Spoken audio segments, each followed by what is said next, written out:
ودابا مع خوتنا الفلاحة نقدموا لكم موعد الفلاح. موعد الفلاح كيهديه لكم القرض الفلاحي للمغرب. القرض الفلاحي للمغرب، التزام دائم.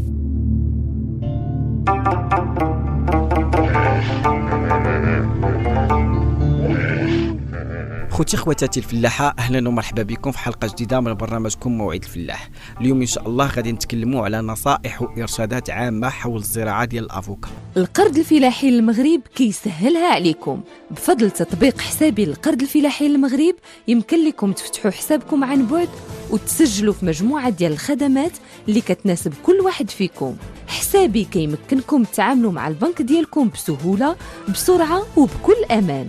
ما تسناوش بزاف، تيليشارجيو تطبيق حسابي واستفدوا من مجموعة من المزايا وعروض تخفيضية. للمزيد من المعلومات ادخلوا للموقع www.creditagricole.ma. القرض الفلاحي للمغرب، التزام دائم.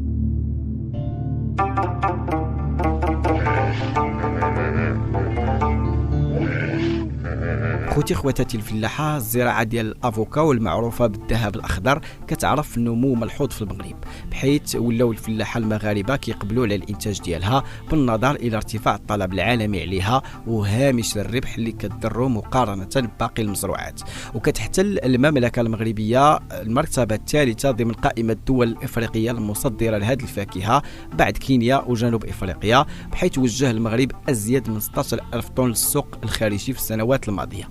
وفي المغرب فمن أجل الحصول على كيلو واحد من الأفوكادو كيلزمنا 270 لتر من الماء، من أجل حصاد 200 مليون كيلو كيستلزمنا نحو 54 مليار لتر من الماء، علاوة على كونه كيخضع للظروف الزراعية صعبة.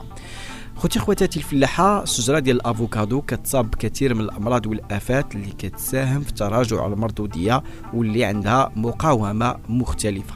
فكاين الحشرات القشريه اللي كتنحصر الضرر ديالها في امتصاص العصاره النباتيه وضعف الاشجار، وكتعد المقاومه ديالها احيانا مكلفه، وكيتم الرش باحد الزيوت المعدنيه اضافه الى الماريثيون ذبابه الفاكهه اللي كاينه حتى هي وكتكون قبل العمليه ديال الجني. وكاين حتى الحشره ديال التربس اللي كتسبب اضرار كثيفه متمثله في ضعف الاشجار وتشوه الاوراق، واخيرا النيماتودا اللي كتنتشر لكنه ماشي خطير بحال كما كيصيب لنا الحمضيات والحوامض بشكل عام.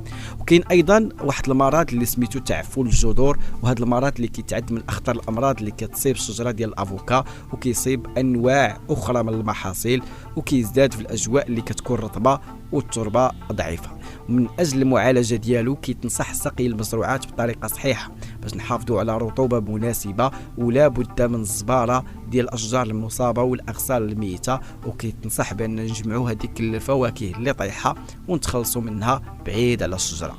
خوتي خواتاتي الفلاحه، حلقتنا اليوم من برنامج موعد الفلاح سالات، خليتكم على خير.